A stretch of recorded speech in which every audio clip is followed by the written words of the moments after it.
Abra sua Bíblia comigo em João capítulo 2. Um casamento.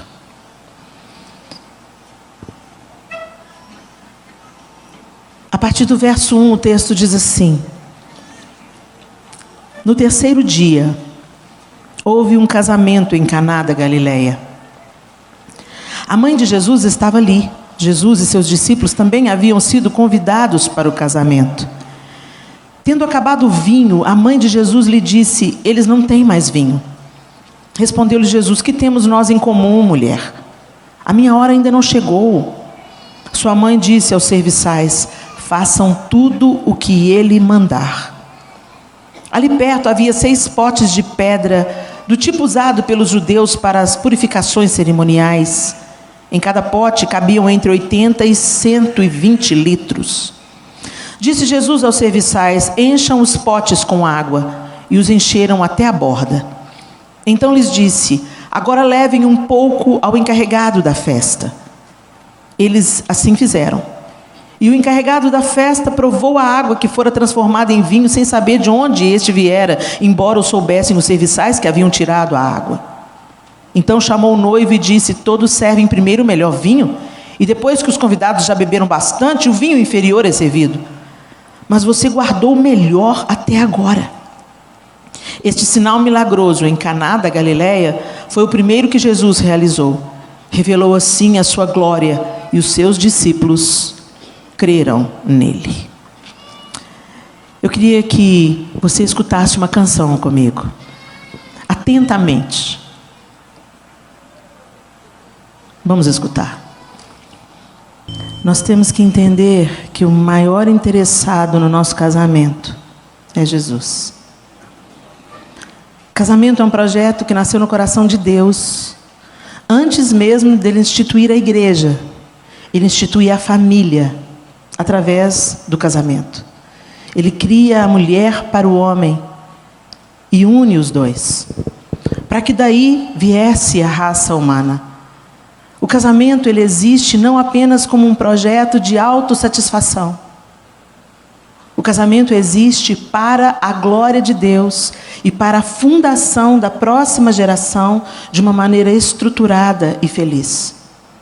Nós estamos experimentando todo tipo de deformidades na nossa sociedade por causa de casamentos quebrados. E eu não estou me referindo apenas ao divórcio.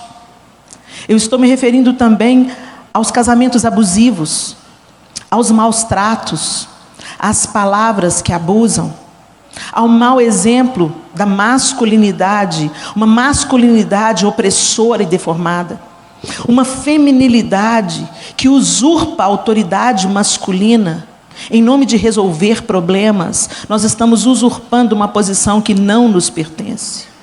Um casamento que disputa poder, um querendo mandar mais do que o outro e provar que é independente. O amor não é independente. Se há um desejo de independência, fique solteiro. Porque uma vez que eu me alianço com uma pessoa, ela passa a ser metade de mim. Hoje tem muitos falsos discursos sendo propagados como se fossem verdades, e a gente tem que estar atento a isso, porque a mentira, que é boa mentira, ela parece verdade. O espírito do engano é aquele que propõe uma verdade, uma mentira disfarçada de verdade. Então o que parece uma joia que engana tanta gente? Parece uma joia porque foi uma bijuteria muito bem feita, muito caprichada. Então ela imita uma joia, parece uma joia, mas não é uma joia, é bijuteria, não tem valor.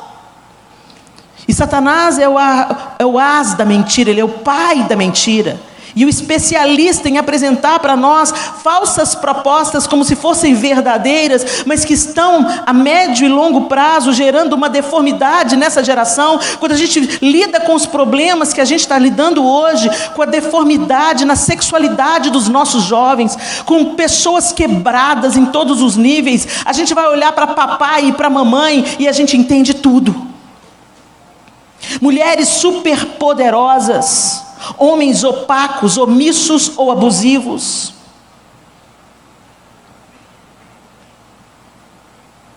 Mulheres que se transformaram em homens. Elas andam como homens, ela manda como homem, ela faz tudo que um homem faz e algo mais. E ela se orgulha de dizer: eu não preciso de homem para nada, porque se até para sentir prazer eu compro um vibrador. Isso é a negação daquilo que Deus estabeleceu e construiu. E todas as vezes que nós nos distanciarmos do modelo original, seremos iludidos pelo fake, pelo falso, e vamos pagar um alto preço, mas não apenas nós, nossos filhos, nossos netos, nossa geração. Segundo a Bíblia, bem-aventurado, que é traduzido para a nossa tradução como feliz, como nós acabamos de ler no Salmo 128, feliz quem teme o Senhor e anda nos seus caminhos. Bem-aventurado quem teme Bem-aventurança, a felicidade bíblica, ela é muito mais ampla do que o nosso conceito de felicidade, que fala apenas sobre um estado emocional favorável. A bem-aventurança bíblica, ela quer dizer que o indivíduo é aquele que cumpre os seus propósitos, chega aos seus fins e floresce. É muito mais do que apenas sentir prazer e alegria. Ela cumpre o seu propósito. Então a gente casou, não é só para ser feliz não, gente. A gente se casou para a glória do nome do Senhor. A gente se casou para ser esperança para a próxima geração. A gente se casou para juntos, um cooperando com o outro, educarmos uma próxima geração de homens e mulheres sarados nas suas emoções, curados.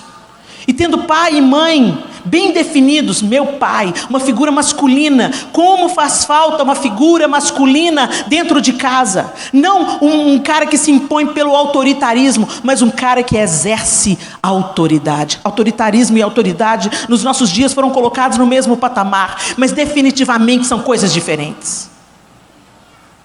Nós precisamos de autoridade. Nós precisamos de quem comanda protegendo os comandados. Nós precisamos de quem comanda pensando não só em si, mas no bem dos seus liderados. Isso é autoridade. Jesus, líder, maior líder de todos, ele se cinge de uma toalha, se ajoelha e lava os pés aos seus discípulos para trazer refrigério para eles. O significado do lava-pés naquela cultura era: eu tomo o lugar do menor escravo. Porque o menor escravo, o menor servo dentro de uma casa era o encarregado de lavar os pés aos visitantes.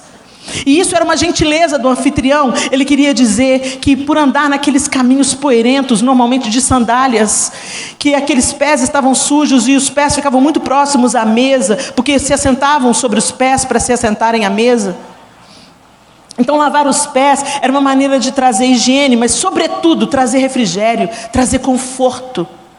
E foi esse lugar que o Rei dos Reis ocupou e lavou os pés de Pedro, que iria negá-lo daqui a pouco, e lavou os pés de Judas, que iriam entregá-lo em traição. E é esse exemplo que ele deixa para a gente nos seus últimos momentos de vida. Se eu sei que vou morrer, eu vou enfatizar no meu final de vida aquilo que eu quero mais marcar a vida dos outros. E Jesus se cinge de uma toalha, se curva e lava os pés aos seus liderados. Ele está ensinando para a gente um modelo de liderança, não que oprime, não que subjuga, não que escraviza, não que impede, mas um modelo que serve, que libera, que empodera.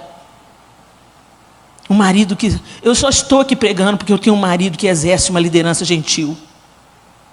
Eu não teria autoridade para pregar se o meu marido não impusesse as mãos sobre mim e falasse: tem um chamado de Deus para a sua vida, eu te abençoo e te libero para exercer o seu chamado. Algumas pessoas perguntam para mim, já perguntaram para ele: você não se incomoda da sua mulher se destacar mais do que você? Não entenderam nada. Eu só me destaco porque eu tenho um marido que se parece com Cristo. E é isso que Cristo quer fazer com a igreja. Ele quer que a gente se destaque nessa sociedade. Ele quer que a gente vá para ser esperança, para levar uma palavra de cura, uma palavra de libertação, uma palavra de renovo sobre as pessoas. Então Ele nos libera. Ele nos cobre de autoridade. E é essa liderança que os maridos deveriam exercer. E isso ensina aos filhos como um homem deve tratar uma mulher. Se fala muito para as mulheres sobre empoderamento feminino, e muitas mulheres se orgulham: eu faço, aconteço. Sabe o que nós conseguimos? Exaustão. Exaustão. E a gente se acha muito superior porque fala: não vai pagar a conta de luz não, me dá aqui que eu pago. você está formando um homem banana. Você pode cooperar com seu marido em várias frentes, mas a responsabilidade de sustentar a casa é dele. E tem um tanto de homem que está achando ótimo. Meu marido virou para mim e falou assim: não dá folga para mim não, não dá folga para homem não, porque homem é folgado naturalmente. Se existe alguém para fazer alguma coisa para ele, é claro. Pensa como é que ficou fácil. Ele agora não precisa de assumir mais compromisso para transar. Pega todas. E as mulheres acham isso poder? Eles têm dificuldade de amadurecer. Porque mamãe não deixa amadurecer, né? Para a filhinha, a mamãe fala: vai lá, minha filha, estuda. Filha minha, não vai esquentar o umbigo no fogão, esfriar no tanque, não. Você vai estudar, você vai ter oportunidade, você vai ser uma grande profissional. Aí elas perdem a capacidade de descobrir a alegria no serviço à família. Elas querem pagar alguém até para criar os filhos. E quando o menino começa a chamar a babá de mamãe, elas ficam chateadas. Querem ter filhos, mas não querem ser mães. Querem se casar, mas não querem ser esposas. E para o filhinho, as mamães falam: quer que eu faça o que para você, filhinho?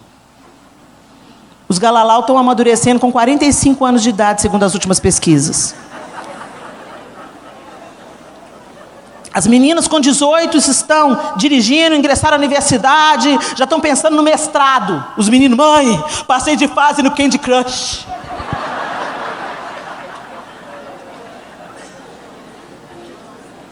Gente, em algum momento isso ia ter que dar ruim. Os meninos olham para o pai e falam: pai. Olha para a mãe: mãe. Gosto de maquiagem. Gosto de poder.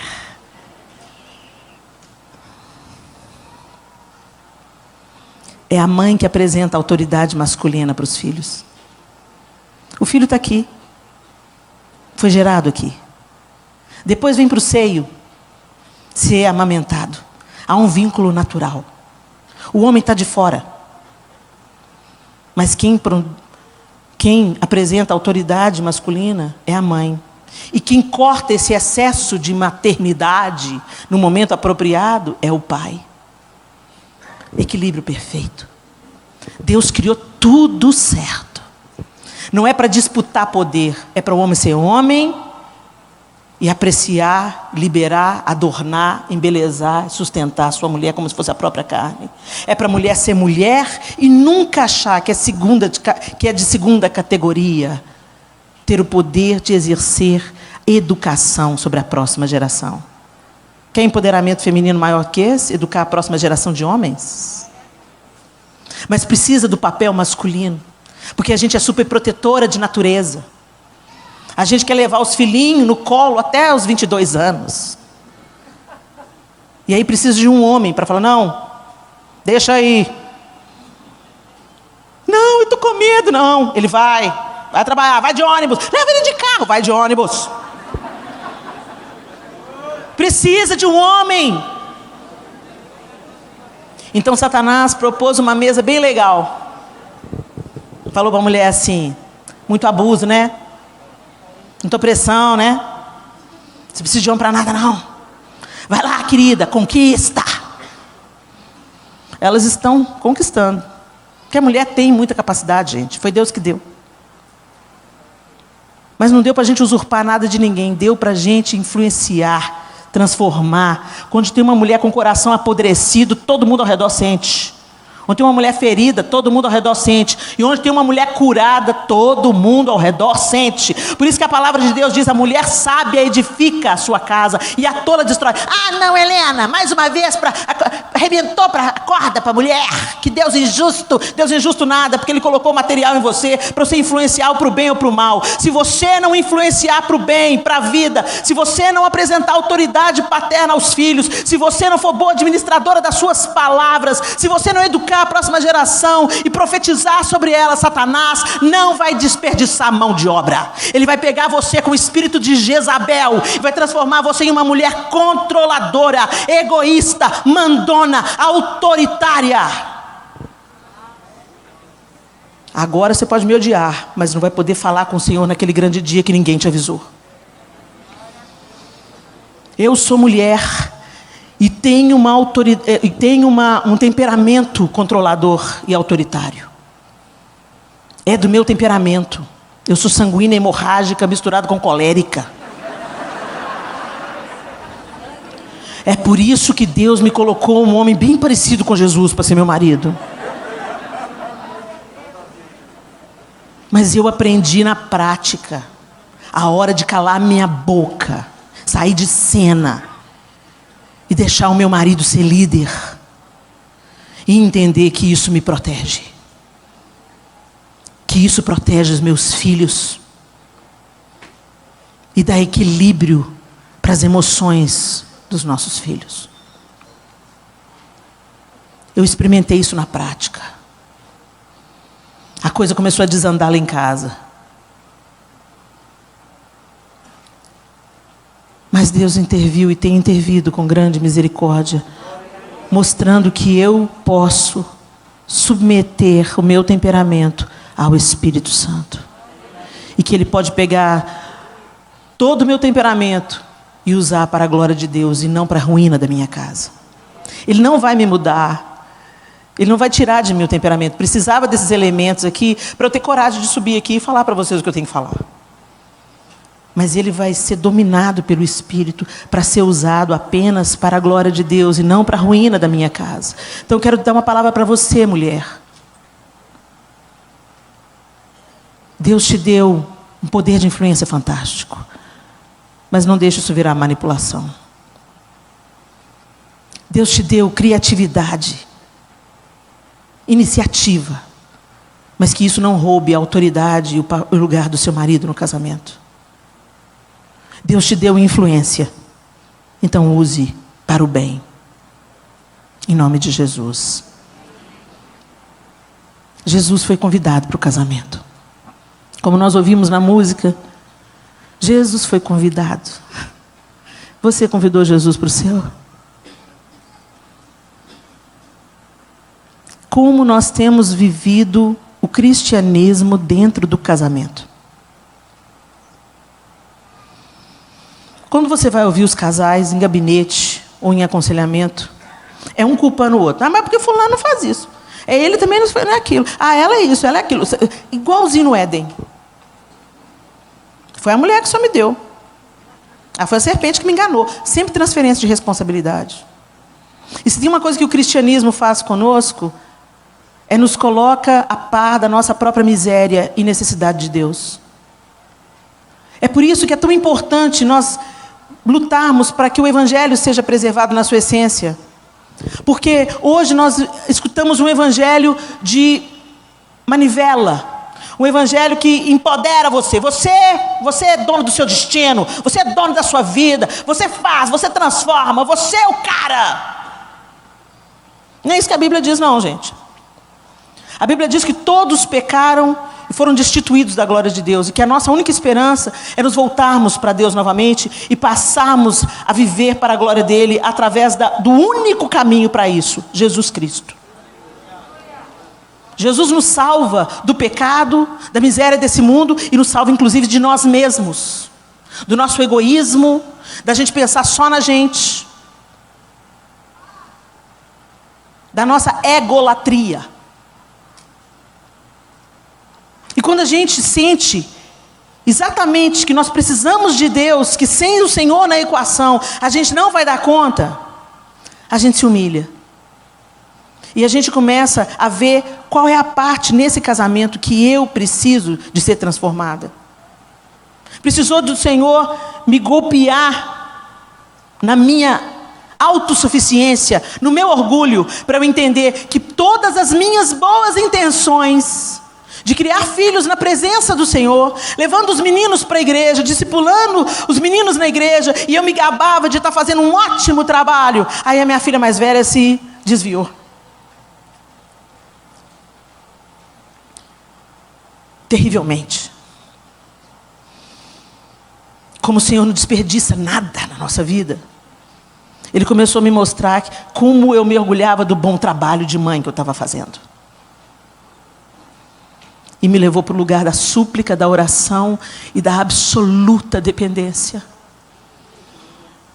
E de confessar com os meus lábios: Senhor, todos os meus projetos falharam, porque só o Senhor tem o poder de convencer o homem da justiça, do pecado e do juízo. E eu te peço que o Senhor sopre a sua vida nas sementes que um dia eu plantei, e transforme o que só o Senhor pode transformar, porque eu não posso. Hoje, quando as pessoas falam dos nossos outros filhos que estão no caminho do Senhor, falam: nossa, seu filho é tão lindo. Dentro de mim uma voz ecoa: é tudo sobre Deus, e é para a glória de Deus, e é por causa de Deus. Quebrou a minha arrogância, quebrou o meu orgulho, que estava disfarçado. Eu não enxergava, é igual mau hálito. Todo mundo sente, menos você. E o Senhor precisa de abater o orgulho nos nossos casamentos. Mas a gente fala que é cristão, mas não chama Jesus para a festa. Não chama Jesus para o casamento. O que transformou esse casamento, o que transformou a água em vinho, foi o fato de Jesus estar. Eu quero te perguntar: Jesus está? Ah, Helena, Jesus está. Quantas vezes vocês oram juntos? Quantas vezes de joelhos ao redor da sua cama você clama pelos seus filhos junto com seu marido? Quantas vezes, marido, você ora pela sua esposa? E quantas vezes, esposa, você ora pelo seu marido? A gente é crente na igreja, mas em casa não interessa a igreja. Na igreja todo mundo põe a capa de crente, todo mundo põe o verniz de crente, põe a Bíblia debaixo do braço e fala: Senhor, você trata bem a sua esposa, só os seus filhos sabem o quebra-pau que estava até a porta da igreja. Ah, você demora demais, pelo amor de Deus. Ah, eu tenho que me arrumar, você não tem paciência. Ah, pelo amor de Deus, não aguento mais todo domingo esse inferno. Aí, bom, chegou na porta da igreja, e os meninos atrás. Aí desce da porta da igreja: ô, irmão, paz do Senhor. A voz mudou, o tom de voz mudou. Os meninos ficam confusos. Eu quero o pai da igreja. Eu quero a mãe da igreja. Está na frente dos irmãos, a mãe está em casa, o menino subiu no sofá, a mãe fala: os irmãos estão em casa, o pastor está em casa. Ô filho, desce, filho. Desce do sofá, você cai, faz dodói, não pode não, vem cá com a mamãe. O pastor vira as costas: desce desse sofá, custou R$6.000, capetado. Essa aí é você. De verdade. A outra é capa social, é máscara social. E o que vale diante de Deus é quem nós somos dentro. Jesus usou aqui as talhas de purificação. É tão interessante isso, e não é por acaso. Jesus não usou os tonéis que tinham esgotado o vinho. Porque o vinho não acabou. Então não era natural Jesus pedir para encher os tonéis de água para transformar em vinho? Não, ele não fez isso. Ele mandou encher as talhas de pedra. As talhas de pedra eram cheias de água porque os judeus tinham os processos de purificação. É como se fosse, numa comparação meio grosseira, o lavabo. Você vai no lavabo, você chega numa festa, ainda mais em dias de Covid, né? Vai no lavabo, lava a mão, usa o álcool gel, né? Mas esse processo de purificação dos judeus não era apenas higiênico, era religioso. Por isso que eles questionam Jesus, porque Jesus está comendo com os pecadores, sem lavar as mãos. Porque não era apenas uma questão de higiene, era uma questão de santificação. Vocês entenderam? Então, quando eu me lavo com as pedras ali, com a água da talha de pedra, eu estou me purificando espiritualmente. Diante de Deus, eu estou me tornando puro e apto para participar daquela festa de casamento. Vocês entenderam? É uma transformação de fora para dentro. E Jesus está mudando o rumo da coisa. Ele está falando: peraí, agora mudou. Vem uma nova aliança. Eu não estou interessado na aparência. Porque para mim o que vale é o que sai de dentro. Não é o que entra que contamina o homem. É o que sai da boca que contamina o homem. É o que vem do coração que contamina o homem. Por isso ele faz a transformação no lugar da purificação, Ele precisa purificar o nosso coração de pedra, como as talhas. Mas não de fora para dentro, mas de dentro para fora, do lugar menos provável. Ele transformou água suja. Porque, gente, cá entre nós, pensa comigo aqui, a talha, como ela era usada para purificação, certamente respingava sujeira nela. Né? Estou ali lavando as mãos, lavando os pés. Respinga sujeira. Era o lugar menos adequado para Jesus fazer uma transformação, fazer um milagre. Eu quero te dizer, não interessa como o seu casamento esteja hoje. Não interessa o nível de imundície. Não interessa se a pornografia está deturpando, deformando a sua vida sexual. O Senhor, se você chamar Ele para o casamento, no lugar menos provável, que é no coração de pedra, de idolatria, que os desejos se tornam senhores sobre a nossa vida, é nesse lugar que o Senhor pode transformar água em vinho. Mas você precisa chamar Ele para o seu casamento. Vamos parar de viver uma religiosidade hipócrita. A gente fala tanto que ama a Deus, que adora a Deus, mas tem gente que acha desconfortável se no meio da adoração alguém dobra os joelhos, se alguém ergue as mãos. Tem gente que fica escandalizado. Que povo, você não ama a Deus? Quando a gente estava no mundo, a gente não dava todo o nosso corpo para o diabo? Bebia, fumava, transava, pulava na festa até 4 horas da manhã. Agora quando vai cultuar é meia boca. Quando vai torcer para o Corinthians, para o Palmeiras, para o São Paulo, para o Galo, abraça o desconhecido do lado. Mas quando o pastor fala assim, dá um abraço no seu irmão. Ai, que constrangedor. Religião faz isso com a gente. Você se dá aquilo que você adora. Você não está preocupado com o que os outros vão pensar quando você adora. Você se dá, você perde todo o seus conceitos de desconfiômetro, né? O João Lúcio é um cara super discreto. Super discreto. Equilibrado. Exceto quando tem jogo do Galo. Tá lá! Meu Deus! Quem é esse? Graças a Deus eu já vi essa mesma intensidade diante de Deus também. Mas eu só estou usando como comparação o que você adora, o que você gosta realmente. Você não está preocupado se os outros vão achar você ridículo. E você chama aquilo para a sua vida. Gente, a nossa natureza não tende para Deus. A nossa natureza não vai facilmente para a adoração. Nós temos que ensinar a nossa natureza que agora o Espírito Santo é que domina sobre ela. E que Ele quer nos ensinar a adorar em espírito e em verdade. E uma vez que nos tornaremos adoradores, e adoração não é só música, adoração é uma comunhão íntima, onde o Senhor assume o controle de toda a sua vida. O que você adora, você ama extremamente. O que você ama extremamente tem primazia na sua vida. E quando Deus tem a primazia na sua vida, todos os outros afetos serão ajustados. Você sabe até onde ir com o seu time do coração?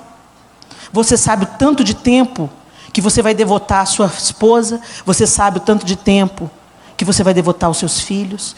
Tudo entra em ordem. Mas eu não quero iludir vocês. Não há outra técnica. As técnicas bem aplicadas, elas podem te dar um resultado de meses. Mas uma vida aos pés do Senhor muda o seu casamento para sempre. Para de brincar de ser crente. Para de fingir que é cristão. Para de pôr a máscara social. Os seus filhos estão vendo a verdade. E o Senhor está vendo a verdade. O dia que você for cheio do Espírito Santo, você vai ser um marido cheio do Espírito Santo. Você vai ser um pai cheio do Espírito Santo. Quando você buscar o Senhor, mulher, de todo o seu coração, você não vai ter problema de se sujeitar, porque o próprio Cristo, que você diz que é seu Senhor, se submeteu até a morte, morte de cruz. Submissão não deveria ser uma palavra pesada, nem para homens, nem para mulheres, uma vez que somos cristãos e imitadores de Cristo, que não temeu se sujeitar à vontade de Deus, a fim de que o nome do Senhor seja glorificado. A gente tem que parar de brincar de ser crente, gente, porque o diabo não está brincando de ser diabo. E nós estamos dando autorização para Satanás mexer na nossa casa, quando nós não nos posicionamos como cristãos dentro de casa. O que vai para fora é transbordar, natural. Você vai para a igreja porque você quer ir para a igreja, porque você tem uma vida devocional diária. Então você também quer ter uma vida devocional coletivamente. É natural. É natural quando um carro te fecha, sua boca fala do que o coração está cheio. Oh, abençoado, Deus te abençoe. Deus, livre esse motorista do mal, Senhor. É isso que vai derramar. Porque a boca só fala do que o coração está cheio. E ela é um ótimo termômetro.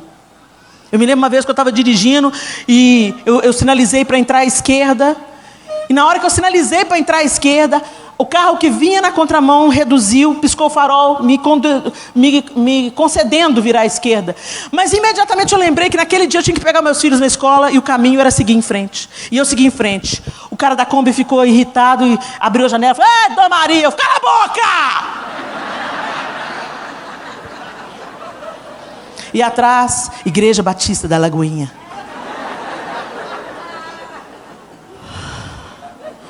Eu olhei para o João que estava do meu lado, o João assim. A Sofia estava no banco de trás, era bem pequenininha, tinha uns 2 anos de idade, falou: "Mamãe." Ok, gente, já entendi.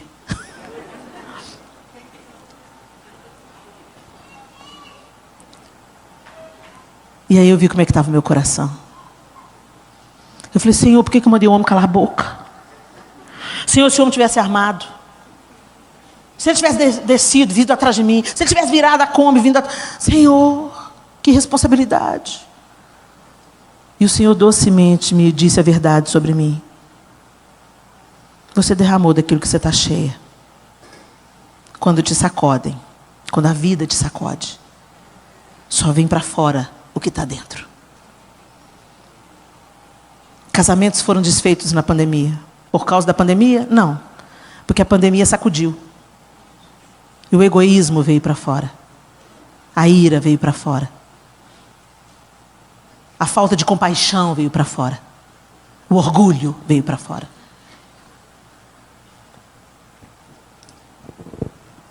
Jesus estava no casamento. E no lugar menos provável, ele transformou a água em vinho. E restituiu a alegria. O vinho é a simbologia da alegria. Nesse contexto. A canção do Estênio Márcios diz que o pai da menina, desesperado, leva a mão no rosto, semblante pesado, olhou para a filha dançando risonha, pensou na tristeza, na vergonha. O vinho acabou. Era isso que simbolizava. Vergonha para a família. Vergonha para a família. Mas hoje o divórcio não é mais vergonha para as famílias, né? Ficou uma coisa banal. Constituições de igreja são mudadas para acolher o adultério do pastor ou o novo casamento do pastor. Mas a Bíblia não mudou. O Senhor não mudou. Existem casamentos que terminam, sim. Por motivos terríveis. E não dá para a gente aqui colocar todo mundo na mesma medida e balança, porque cada caso é um caso. Mas a Bíblia continua sendo o nosso moderador. E se o meu casamento acabou, eu vou servir ao Senhor de outra forma. Mas não ensinando outras famílias o que é casamento. É simples assim. A gente tem que ter a humildade de sair de cena. E de buscar outra maneira de servir o Senhor, nem que seja lavando os banheiros. É honroso. É honroso servir ao Senhor. Só não é honroso ser uma mentira. Porque a única vez que eu vejo Jesus sendo impaciente é com hipócrita. Quem vende que quer uma coisa e na intimidade a outra. Por isso eu estou dizendo para você. E estou dizendo para mim, porque o meu ouvido é o mais perto da minha boca. Seja crente dentro de casa. Não seja hipócrita. Não tolere a sua hipocrisia. Chame Jesus para esse casamento. Vai viver o cristianismo. Retomem as orações conjuntas. Retomem o culto doméstico. Orem um pelo outro. Meu bem, eu quero orar por você antes de você sair para o trabalho. Meu bem, eu quero abençoar o seu dia no seu trabalho. Um ora pelo outro, um sustenta o outro, um se aconselha com o outro, um pede perdão para o outro, um confessa pecado para o outro. E vai transbordar de dentro para fora. Feche os seus olhos.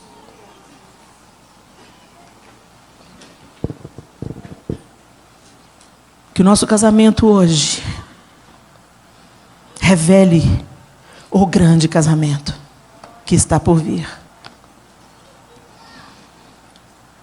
Que nossos lares hoje sejam esperança para milhares de pessoas que estão desanimadas. Quando Satanás atinge o casamento de líderes, eu quero te convocar, ore pelo seu casamento e ore pelo casamento dos seus líderes. Porque quando Satanás alveja a liderança está na linha de frente. Quando Satanás atinge um líder, ele produz nos seguidores daquela pessoa, nos discípulos daquela pessoa, uma sensação de que, se nem meu líder deu conta, por que eu vou dar? Se nem meu líder segurou a onda, eu também não sou de ferro. Se aquele ícone, aquele casalzão do gospel separou, então também posso separar. Oremos pelas lideranças no Brasil, para que seus casamentos também sejam curados e restaurados. Às vezes eles conseguem aconselhar tantas pessoas e salvar tantos casamentos, e não conseguem salvar o seu próprio. Ao invés de apontar o dedo, ore e peça livramento. Ore por mim e pelo João. Nosso casamento está bem, graças a Deus. Mas o apóstolo Paulo diz assim: quem pensa está de pé, cuide para que não caia. Nós somos alvejados, porque eu estou ensinando essa palavra para você. Eu serei alvejada, e eu serei provada em cada uma das minhas palavras. Ore pelos seus líderes, mas não se esqueça, o nosso padrão é Cristo. O nosso padrão, os nossos olhos estão no grande casamento, indissolúvel, verdadeiro, festivo, cheio de gozo, aquele gozo que a gente nem consegue mensurar. Pai, nós te agradecemos por essa manhã bendita. E nós te agradecemos porque aguardamos com expectativa o casamento. O Senhor vem nos buscar e nós nos adornamos como tua noiva. E aguardamos as recâmaras, a intimidade contigo, que vai superar a toda a intimidade carnal, a toda a intimidade humana. Mas enquanto aguardamos, nós te pedimos, vem no nosso casamento. Transforma a água em vinho nas talhas de pedra dos nossos corações. Derrama aqui a tua bênção e a tua alegria, para que o nosso casamento hoje, terreno, humano, seja a sombra que revela o que está por vir. Traga esperança, ânimo, expectativa, e gere uma nova geração sarada. Filhos que cresçam também querendo se casar. Filhos que cresçam também querendo construir famílias para a glória do Senhor.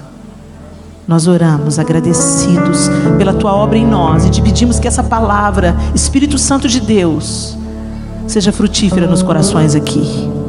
Em nome de Jesus. Amém e amém. Deus abençoe vocês.